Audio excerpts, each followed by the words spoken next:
次次北上都係南山福田，你唔厭我都厭啦。今日留聲機同你踩入深圳最年輕嘅行政區龍崗，一齊嚟睇下有咩驚喜。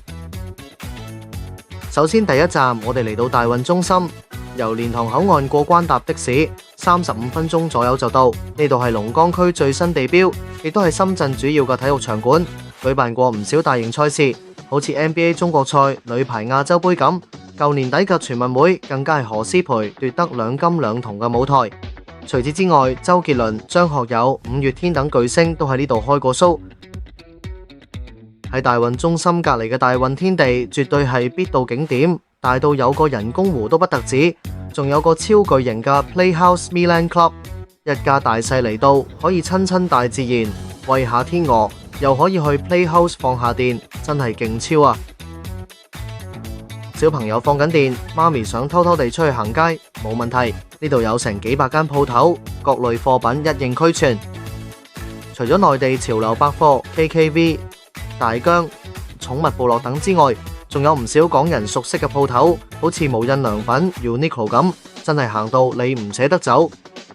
除咗大運天地，小編仲去咗附近嘅龍崗萬達廣場同大家探路。呢度嘅格局有啲似香港商場，不過就更大更巨型。呢度地下有唔少賣車嘅地方，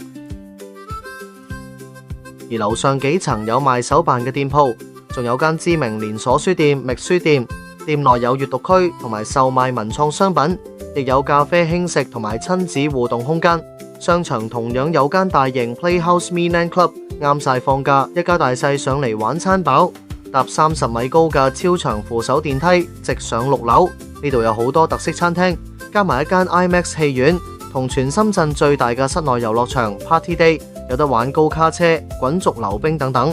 周末仲未諗到去邊，呢度食、玩、睇戲一條龍搞掂晒，不妨考慮下。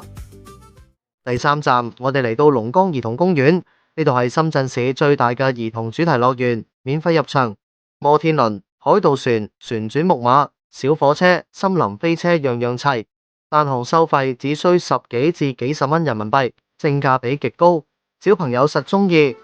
小編都試玩咗幾款機動遊戲，體驗都唔錯，難怪吸引到唔少港人帶小朋友嚟玩。原來仲有其他免費設施，當行下公園都幾開心。講開龍崗，俾少少資料大家，原來呢度唔單止係深圳面積最大嘅區域，仲要係人口增幅全市第一嘅後生仔集中地，10年新增咗約200萬人口，而呢批人平均年齡只係得32歲，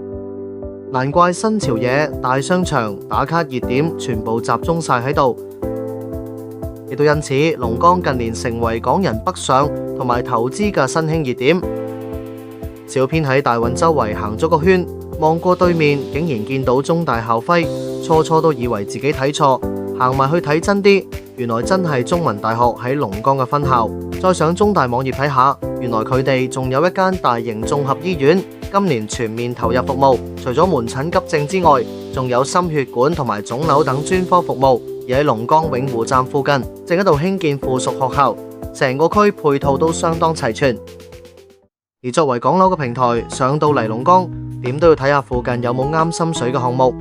喺地鐵永湖站旁邊就有一個由新世界發展嘅綜合項目，新世界188號正賣緊，好似一個800幾尺嘅3房單位，240幾萬就有交易，圍翻尺價都係3000蚊左右，真係好吸引。發展商仲帶咗唔少港人最愛嘅元素入嚟呢個盤，好似設計有蓋天橋，由地鐵站直達屋苑同商場，落雨都唔使怕。樓下仲有商場、學校同健康中心，生活配套自給自足。不過時間有限，示範單位就唔詳細介紹啦。小編同大家快速行個圈，睇下大概格局啦。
由體育盛事到親子樂園，由頂級商場到國際學府，龍崗集齊所有好玩元素，淨係得一日真係唔夠喉。而且有地鐵直達，無論係一日遊定係想過夜玩耐啲，都係一個唔錯嘅選擇。